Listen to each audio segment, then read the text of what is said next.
তো কি থেকে কি হয়ে গেল কিছুই বুঝতে পারলাম না। আসলে খুবই খারাপ লাগতেছে আজকে আমার নানি শাশুড়ির জন্য। সে শেষবারের মতো পৃথিবীর মায়া ত্যাগ করে আমাদের সবাইকে ছেড়ে চলে গেছে পরপরে। তো এই যে আপনাদের ভাইয়া হচ্ছে অলরেডি বের হয়ে গেছে, গ্রামের উদ্দেশ্যে রওনা হইতেছে। তো আমাকে কেন রেখে যাইতেছে আমি নিজেও বুঝতে পারতেছি না। সে আমাকে নিয়ে যাবে না, অনেক জোরাজুরি করছি, তাও সে আমাকে নিয়ে যেতে রাজি হইতেছে না। একাই গ্রামের উদ্দেশ্যে রওনা দিল। তো দেখা যায় একটা মানুষের জন্য অপেক্ষা করে আর একটা মৃত মানুষকে কষ্ট দেওয়ার চাইতে না দেওয়াই ভালো। শেষবারের মতো চলে গেল, আসলে দেখার ভাগ্যটাও আমার হইল না। তো যাক, কি বলবো, মুখে বলার মতো ভাষা খুঁজে পাইতেছি না। তো ফোনে নাকি ছবি আছে আমার তোর নানার একটু দেখা।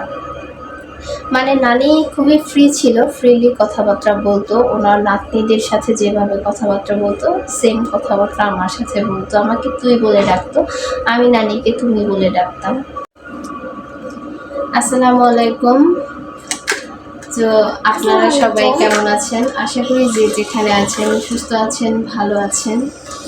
আলহামদুলিল্লাহ আমরাও ভালো আছি, তবে খুব একটা ভালো নাই। আপনাদের মাঝে চলে আসলাম আজকে একটি দুঃসংবাদ নিয়ে। সেটা হচ্ছে গ্রাম থেকে, এটা হচ্ছে গতকালকে ঘটনা বলতেছি।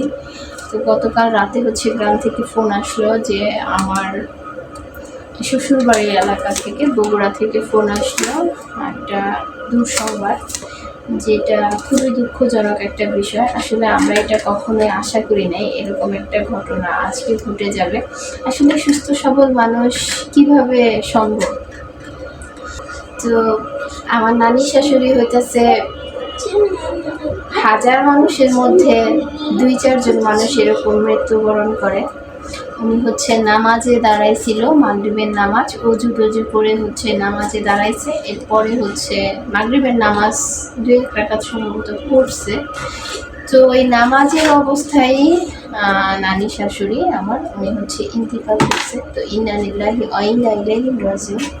আপনারা সবাই যে যেখান থেকে আমার এই ভিডিওটি দেখতেছেন অবশ্যই অবশ্যই আমার নানি শাশুড়ির জন্য অনেক অনেক বেশি দোয়া রাখবেন। আল্লাহ যা করে ভালোর জন্য করে, ঠিক আছে, তবে সে যেন জান্নাতবাসী হয়, তার যেন বেহেশত নসিব হয় আল্লাহর কাছে। আপনারা সবাই দোয়া রাখবেন আমার নানি শাশুড়ির জন্য। তো এরকম একটা ঘটনা ঘটে যাব আজকে, আমি কখনো এটা কল্পনা করি নাই। আমরা হচ্ছে বাইরে গেছিলাম বিকেল টাইমে, ফাতেমার বাবা আমি। তো তারপরে হচ্ছে বাসায় আসছি, আসার পরে রাতে আমরা খবর পাইছি প্রায় 8টার দিকে সম্ভবত, হ্যাঁ এরকমই। তো তারপরে হচ্ছে ফাতেমার বাবা বাসা থেকে বের হইতে 9টা বেজে গেছে। ও হচ্ছে গ্রামে চলে গেছে অলরেডি, বগুড়াতে। তো আমরা কেন গেলাম না গ্রামে সেটা তো অবশ্যই বলবো, আপনাদের সাথে শেয়ার করবো পুরো ভিডিওতে। তো তাই যেহেতু নানি শাশুড়িকে দেখতে যাইতে পারলাম না, সেটা কী জন্য দেখতে যাইতে পারলাম না অবশ্যই পুরো ভিডিওতে আপনাদের সাথে শেয়ার করার চেষ্টা করব। আপনারা সবাই ধৈর্য সহকারে প্রথম থেকে শেষ পর্যন্ত আমার এই ভিডিওটি দেখবেন, আশা করি ভালো লাগবে। আর আমার এই ভিডিওটি যদি আপনাদের কাছে ভালো লেগে থাকে অবশ্যই লাইক কমেন্ট শেয়ার করবেন, আমাদের পাশে থাকবেন, আমাদের এই চ্যানেলটিকে অবশ্যই সাবস্ক্রাইব করবেন। তো নানি শাশুড়ির মৃত্যুর ঘটনা খুবই দুঃখজনক, কষ্ট লাগলো বিষয়টা শুনে। আসলে আমার শ্বশুরবাড়িতে গেলে দেখা যায় আমার নানা শ্বশুরবাড়ি আর আমার শ্বশুরবাড়ি একেবারেই কাছাকাছি, খুব একটা ডিফারেন্স না, 2-4 বাড়ি ডিফারেন্স এরকম। তো যাই হোক, আলহামদুলিল্লাহ অনেক ভালো লাগতো। আমার শ্বশুরবাড়ির যে ব্লগ ভিডিওগুলো আমি আপনাদের সাথে শেয়ার করছিলাম আমার শ্বশুরবাড়িতে যাওয়ার পরে, হয়তো ওই ভিডিওতে আপনারা দেখতে পাবেন বা দেখছেন আমার নানি শাশুড়িকে। তো নানির সাথে অনেক বেশি গল্প করতাম, যদিও নানির সাথে খুবই ফ্রি ছিলাম, ফ্রিভাবে চলাফেরা করতাম।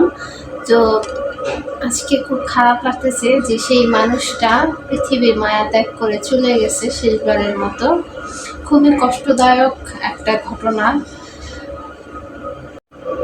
তো এরপরে হচ্ছে কিছুদিন আগেও যখন আমি গ্রামে গেছিলাম আমার শ্বশুর বাড়িতে, তখন হচ্ছে আমার এই নানি শাশুড়ি দিনে কম হইলেও 2 বার আমার শ্বশুর বাড়িতে আসতো বা আমাকে যাইতে বলতো। সে নিজে আইসা নিয়ে যাইতো, প্লাস কাউরে দিয়ে খবর পাঠাইতো যে নাতি বউকে আসতে বললো। তো সেটা হচ্ছে কী জন্য, সেটারও কিন্তু বিশেষ একটা কারণ আছে। গত 1 বছর এই যে হ্যাঁ, এই সিজনেই সম্ভবত কয়েকদিনের আগ-পাশ হয়তো বা নানি শাশুড়ি মৃত্যুবরণ করলো। এই গত বছর হচ্ছে এই দিনে আমার নানা শ্বশুর আর কি মৃত্যুবরণ করছিল। তো নানার সাথে তোলা আমার কয়েকটা ছবি ছিল, ভিডিও ছিল।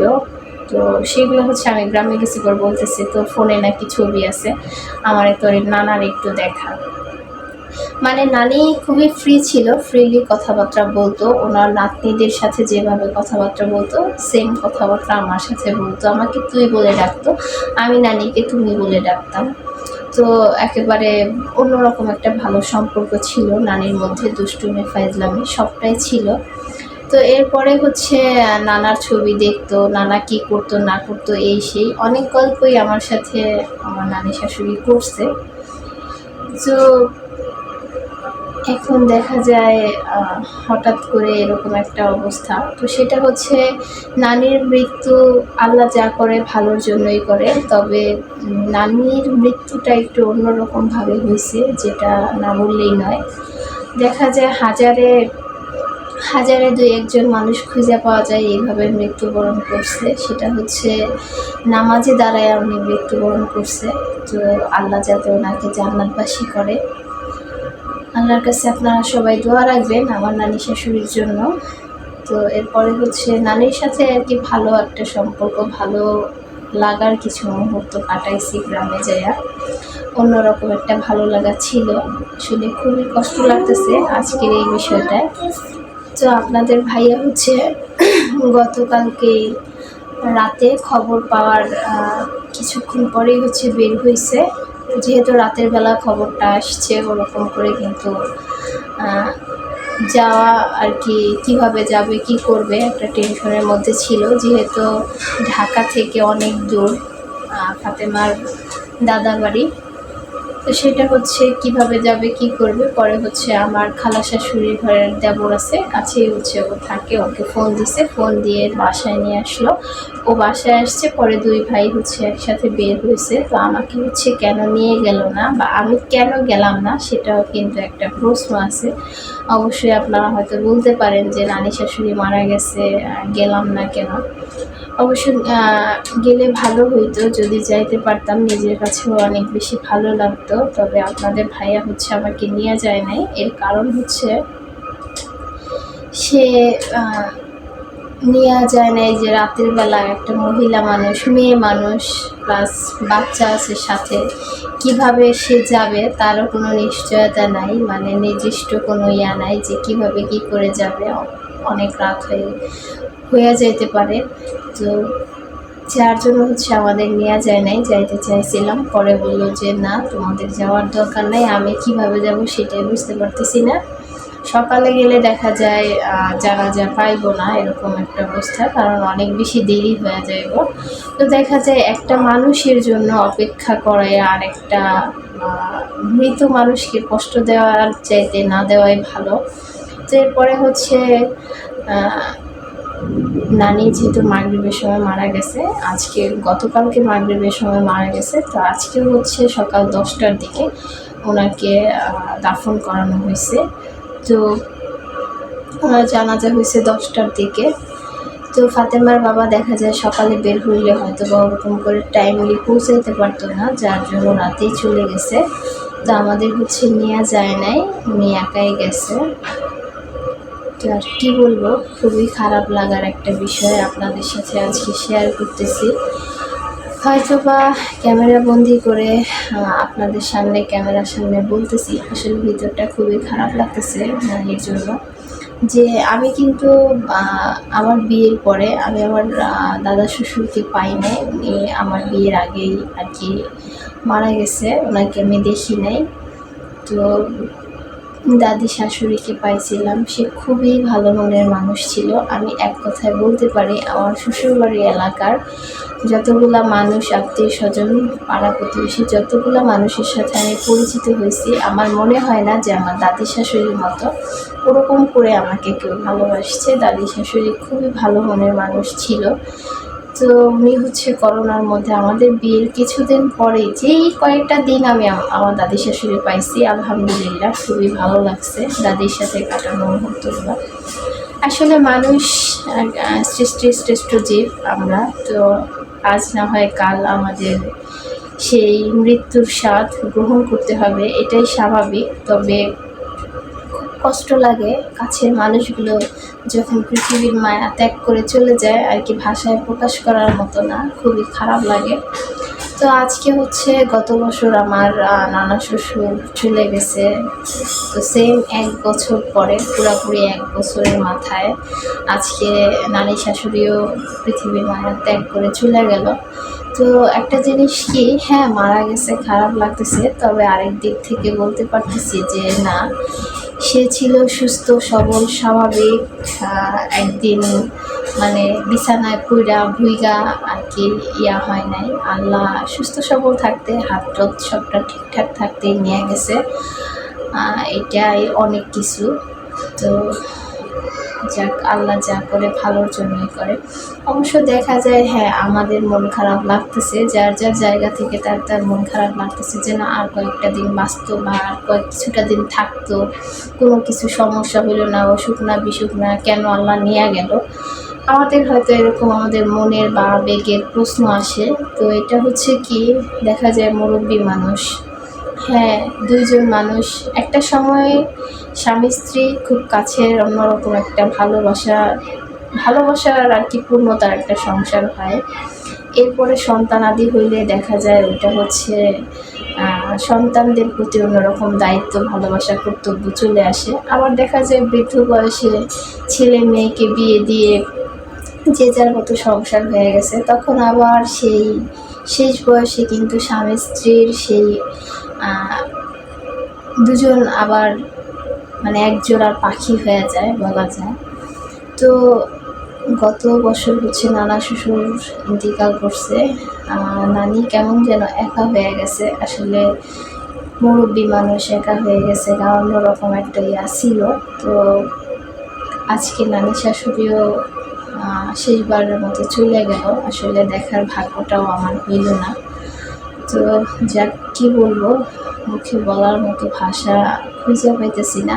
তো আপনারা সবাই অনেক অনেক বেশি আমার নানি শাশুড়ির জন্য দোয়া রাখবেন, যাতে উনি পরপারে আল্লাহ ওনাকে যাতে ভালো রাখে, ভালো থাকে, জান্নাতবাসী হন। তো এইটাই আপনাদের কাছে চাওয়া। যদিও আজকে আপনাদের সামনে চলে আসছি ক্যামেরা বন্দি করে, হয়তো বা আজকের এই দুঃসংবাদটা আপনাদের মাঝে পৌঁছে দিতেছি আমি, যদিও যাইতে পারি নাই। তবে যে যার জায়গা থেকে আপনারা সবাই আমার নানি শাশুড়ির জন্য দোয়া রাখবেন। তো আপনাদের ভাইয়া হচ্ছে একাই গেছে, উনি এখনও আমি বলতে পারতেছি না যে কখন আসে, কবে আসে না আসে। তো যাক, গেছে ভালো হয়েছে। তো আমরা মা মেয়ে হচ্ছে যাই নাই, আমরা এখন বর্তমানে ঢাকাতেই আছি। কি বলবো, বলার মতো কিছু আমি খুঁজে পাইতেছি না। আসলে আমি নিজেও আর কি চিন্তা করতে পারতেছি না যে মানুষটা এরকমভাবে চলে গেছে। তো যেটা বিশ্বাস করার মতো না, হয়তো আমাকে বিশ্বাস নাও করতে পারে। আমি কিন্তু মাঝে মধ্যে দেখা যায় আমার মামি শাশুড়িকে ফোন দিই, নানি শাশুড়ির সাথেও কথা বলি। তো সেটা হচ্ছে আমি কয়েকদিন যাবৎ ভাবতেছিলাম, মানে 2-3 দিন যাবৎ বলতেছি আমি একটু ফোন দিব, মানে আমার মামি শাশুড়ি নানি শাশুড়ির খোঁজখবর নিব। নানি শাশুড়ি মুরব্বী মানুষ, মাঝে মধ্যে আমি ফোন দিয়ে জানি। তো দেখা যায় আজ গতকালকে রাতে হচ্ছে ওই যে বিকেলে বললাম বাইরে গেছিলাম, টাকা তুলে নিয়ে আসছি ফোনে, তো ফোন দিব। তো তার কিছুক্ষণ পরেই খবর আসছে যে উনি মারা গেছে। আসলে বিষয়টা খুবই দুঃখজনক একটা বিষয়। পৃথিবীর প্রত্যেকটা মানুষকেই মৃত্যুর স্বাদ গ্রহণ করতে হবে, এটাই স্বাভাবিক। তবে কিছু কিছু মানুষের জন্য ভিতর থেকে একটা জমানো কষ্ট, অন্যরকম একটা কাজ করে যে আসলে কি হয়ে গেল। তো আল্লাহর যা করে ভালোর জন্য করে, আল্লাহর খুশিতেই খুশি। তো আপনারা সবাই, আজকের এই ভিডিওর মূল উদ্দেশ্য হচ্ছে আপনারা সবাই আমার নানি শাশুড়ির জন্য অনেক অনেক বেশি, যে যার জায়গা থেকে অনেক অনেক বেশি দোয়া রাখবেন। তো আর কিছু বলতে পারতেছি না আজকে, আর কিছু বলার মতো ভাষাও আমি খুঁজে পাইতেছি না। তো অনেক কথাই বলে ফেললাম। আজকের এই ভিডিওটি এই পর্যন্তই। আপনাদের সাথে দেখা হবে আগামী দিনে নতুন কোনো ভিডিও নিয়ে। সবাই যে যেখানে আছেন সুস্থ থাকবেন, ভালো থাকবেন। আল্লাহ হাফেজ।